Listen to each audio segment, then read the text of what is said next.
Santa Claus and Little Billee from A Little Book of Christmas by John Kendrick Bangs.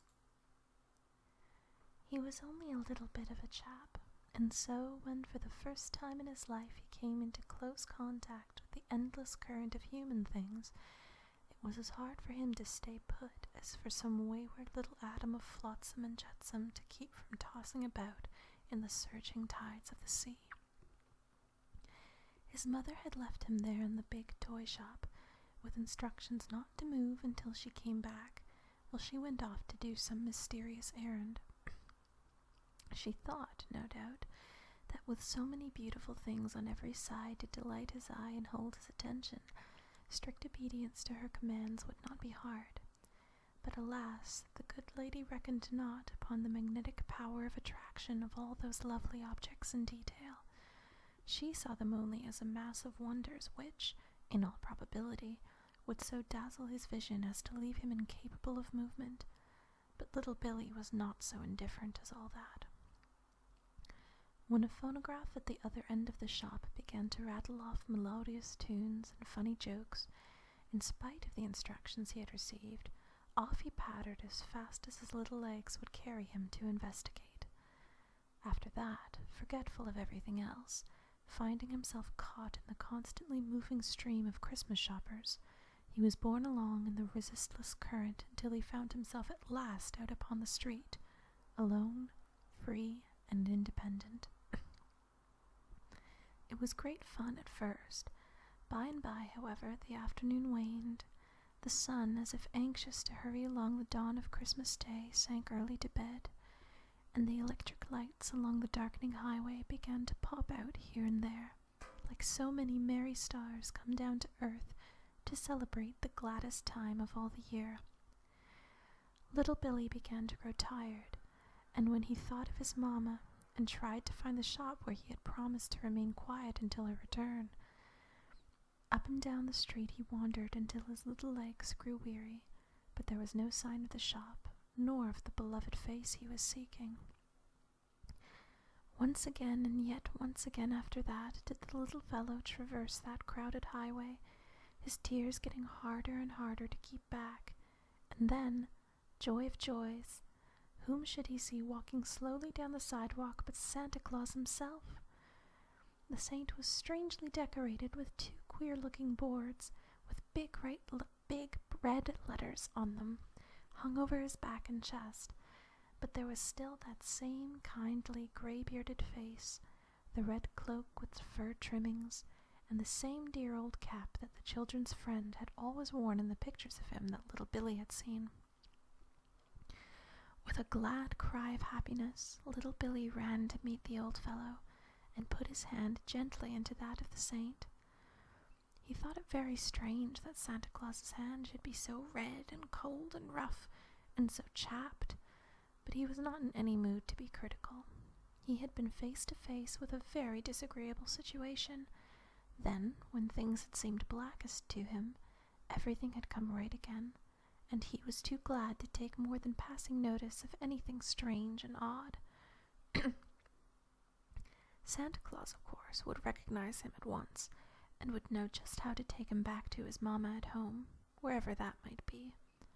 Little Billee had never thought to inquire just where home was. All he knew was that it was a big gray stone house on a long street somewhere, with a tall iron railing in front of it, not far from the park. "How-do-you do, Mr. Santa Claus?" said little Billee, as the other's hand unconsciously tightened over his own. "Why, howdy-do, Kitty," replied the old fellow, glancing down at his new-found friend with surprise gleaming from his deep-set eyes. "Where did you drop from?" "Oh, I'm out," said little Billee bravely. "My mamma left me a while ago, and she went off about something, and I guess I got losted." "Very likely," returned the old saint with a smile. "Little 2x4 fellows are apt to get losted when they start in on their own hook, especially days like these with such crowds hustling around." "But it's all right now," suggested little Billee hopefully. "I'm found again, ain't I?" "Oh, yes, indeedy, you're found all right, Kitty," Santa Claus agreed. "And pretty soon you'll take me home again, won't you?" said the child. Surest thing you know, answered Santa Claus, looking down upon the bright but tired little face with a comforting smile. What might your address be? My what? asked little Billee. Your address, repeated Santa Claus. Where do you live? The answer was a ringing peal of childish laughter. As if you don't know that, cried little Billee, giggling. Ha ha, laughed Santa Claus. Can't fool you, can I? It would be funny if, after keeping an eye on you all these years since you was a baby, I didn't know where you lived, eh? Awful funny, agreed little Billee. But tell me, Mr. Santa Claus, what sort of a boy do you think I've been? He added with a shade of anxiety in his voice. Pretty good, Santa Claus answered, turning in his steps and walking back along the path he had just traveled, which little Billee thought was a rather strange thing to do. You've got more white marks than black ones, a good many more. 150 times as many, Kitty. Fact is, you're all right, way up among the good boys. Although once or twice last summer, you know. Yeah, I know, said little Billee meekly, but I didn't mean to be naughty. That's just what I said to the bookkeeper, said Santa Claus, and so we gave you a gray mark, half white and half black. That doesn't count either way, for or against you. Thank you, sir, said little Billee, much comforted. Don't mention it. You are very welcome, Kitty, said Santa Claus, giving the youngster's hand a gentle squeeze. Why do you call me Kitty when you know my name is little Billee? Asked the boy. Oh, that's what I call all good boys, explained Santa Claus. You see, we divide them up into two kinds, the good boys and the naughty boys. And the good boys we call kitties, and the naughty boys we call catties. And there you are. Just then, little Billee noticed for the first time the square boards that Santa Claus was wearing. What are you wearing those boards for, Mr. Santa Claus? He asked. If the lad had looked closely enough, he would have seen a very unhappy look come into the old man's face, but there was nothing of it in his answer. Oh, those are my new-fangled back and chest protectors, my lad, he replied. Sometimes we have bitter winds blowing at Christmas, and I have to be ready for them. It wouldn't do for Santa Claus to come down with the sneezes at Christmas time, you know. No, sirree. This board in front keeps the wind off my chest, and the one behind keeps me from getting rheumatism in my back. They are a great protection against the weather. I'll have to tell my papa about them, said little Billee, much impressed by the simplicity of this arrangement. We have a glass board on the front of our automobile to keep the wind off Henry. He's our chauffeur. But Papa wears a fur coat, and sometimes he said the wind goes right through that. He'll be glad to know about these boards. I shouldn't wonder, smiled Santa Claus. They aren't very becoming, but they are mighty useful. You might save up your pennies and give your papa a pair like 'em for his next Christmas. Santa Claus laughed as he spoke, but there was a catch in his voice which little Billee was too young to notice. You've got letters printed there, said the boy, peering around in front of his companion at the lettering on the board. What do they spell? You know I haven't learned to read yet. And why should you know how to read at your age, said Santa Claus. You're not more than 5 last month, said little Billee proudly. It was such a great age. My, as old as that? Cried Santa Claus. Well, you are growing fast. Why, it don't seem more than yesterday that you was a pink-cheeked baby, and here you are big enough to be out alone. That's more than my little boy is able to do. Santa Claus shivered slightly, and little Billee was surprised to see a tear glistening in his eye. Why, have you got a little boy? He asked. Yes, little Billee, said the saint. A poor white-faced little chap, about a year older than you, who... Well, never mind, Kitty. He's a kitty, too. Let's talk about something else, or I'll have icicles in my eyes. You didn't tell me what those letters on the board spell, said little Billee. Merry Christmas to everybody, said Santa Claus. I have the words printed there so that everybody can see them, and if I miss wishing anybody a Merry Christmas, He'll know I meant it just the same." "You're awful kind, aren't you?" said little Billee, squeezing his friend's hand affectionately. "It must make you very happy to be able to be so kind to everybody." Santa Claus made no reply to this remark beyond giving a very deep sigh, which little Billee chose to believe was evidence of a great inward content. They walked on now in silence, for little Billee was beginning to feel almost too tired to talk, and Santa Claus seemed to be thinking of something else. Finally, however, the little fellow spoke. "I guess I'd like to go home now, Mr. Santa Claus," he said. "I'm tired, and I'm afraid my mamma will be wondering where I've got to." "That's so, my little man," said Santa Claus, stopping short in his walk up and down the block. "Your mother will be worried for a fact, and your father too. I know how I'd feel if my little boy got losted and hadn't come home at dinner time. I don't believe you know where you live, though. Now, honest.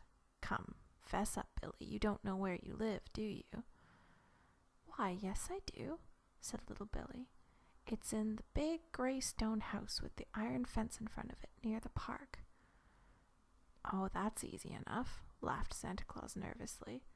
"Anybody could say he lived in a gray stone house with a fence around it near the park, but you don't know what street it's on, nor the number either. I'll bet 14 wooden giraffes against a monkey on a stick." "No, I don't," said little Billee frankly. "But I know the number of our ordymobile. It's NY. "Fine," laughed Santa Claus. "If you really were lost, it would be a great help to know that.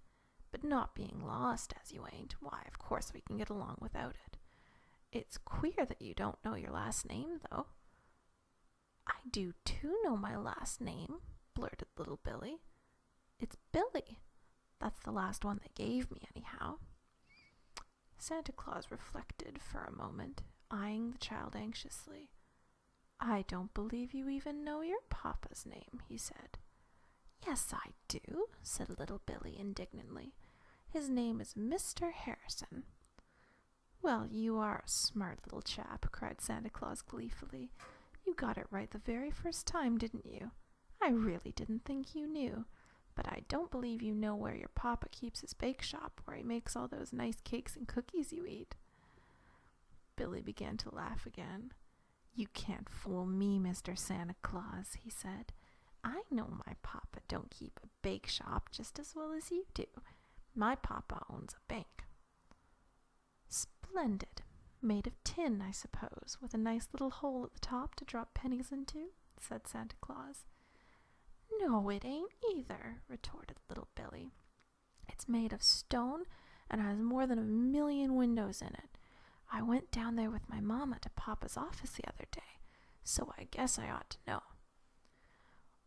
"Well, I should say so," said Santa Claus. "Nobody better. By the way, Billee, what does your mamma call your papa?" "Billee, like you?" he added. "Oh, no, indeed," returned little Billee. "She calls him Papa, except once in a while when he's going away, and then she says, 'Goodbye, Tom.'" "Fine again," said Santa Claus, blowing upon his fingers, for now that the sun had completely disappeared over in the west, it was getting very cold. "Thomas Harrison, banker," he muttered to himself. "What with the telephone book and the city directory, I guess we can find our way home with little Billee." "Do you think we can go now, Mr. Santa Claus?" asked little Billee, for the cold was beginning to cut through his little coat, and the Sandman had started to scatter the sleepy seeds all around. "Yes, sirree," returned Santa Claus promptly. "Right away, off now, instantly at once. I'm afraid I can't get my reindeer here in time to take us up to the house, but we can go in the cars. I don't know whether we can or not, come to think of it. Do you happen to have 10 cents in your pocket?" Santa asked with an embarrassed air. "You see, I've left my pocketbook in the sleigh with my toy pack, and besides, mine is only toy money, and they won't take that on the cars." "I got 25 cents, said little Billee proudly, as he dug his way down into his pocket and brought the shining silver piece to light. "You can have it if you want." "Thank you," said Santa Claus, taking the preferred coin. "We'll start home right away. Only come in here first while I telephone to Santaville telling the folks where I am." He led the little fellow into a public telephone station, where he eagerly scanned names in the book, and at last it was found: Thomas Harrison, 7654 Plaza. And then, in the seclusion of a telephone booth, Santa Claus sent the gladdest of all Christmas messages over the wire to two distracted parents. "I have found your boy wandering in the street. He is safe, and I will bring him home right away." 15 minutes later, there might have been the strange spectacle of a footsore Santa Claus leading a sleepy little boy up Fifth Avenue to a cross street, which shall be nameless. The boy vainly endeavored to persuade his companion to come in and meet Mamma. "No, Billy," the old man replied sadly. "I must hurry back. You see, Kitty, this is my busy day. Besides, I never go into a house except through the chimney. I wouldn't know how to behave going in at the front door." But it was not to be as Santa willed, for little Billy's papa and his mamma and his brothers and sisters and the butler and the housemaids and 2 or 3 policemen were waiting at the front door when they arrived. "Aha!" said one of the police, seizing Santa Claus roughly by the arm. "We've landed you all right. Where have you been with this boy?" "You let him alone," cried little Billy, with more courage than he had ever expected to show in the presence of a policeman. "He's a friend of mine." "That's right, officer," said little Billy's father. "Let him alone. I haven't entered any complaint against this man." "But you want to look out for these fellers, Mr. Harrison," returned the officer. "First thing you know, they'll be making a trade of this sort of thing." "I'm no grafter," retorted Santa Claus indignantly. "I found the little chap wandering along the street, and as soon as I was able to locate where he lived, I brought him home. That's all there is to it." "He knew where I lived all along," laughed little Billy.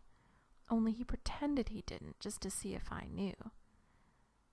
"You see, sir," said the officer, "it won't do him any harm to let him cool his heels." "It is far better that he should warm them, officer," said Mr. Harrison kindly, "and he can do that here. Come in, my man," he added, turning to Santa Claus with a grateful smile. "Just for a minute, anyhow. Mrs. Harrison will wish to thank you for bringing our boy back to us. We have had a terrible afternoon." "That's all right, sir," said Santa Claus modestly. "It wasn't anything, sir. I didn't really find him. It was him as found me, sir. He took me for the real thing, I guess." Nevertheless, Santa Claus, led by little Billy's persistent father, went into the house. Now that the boy could see him in the full glare of many electric lights, his furs did not seem the most gorgeous things in the world. When the flapping front of his red jacket flew open, the child was surprised to see how ragged was the thin gray coat it covered, and as for the good old saint's comfortable stomach, strange to say, it was not.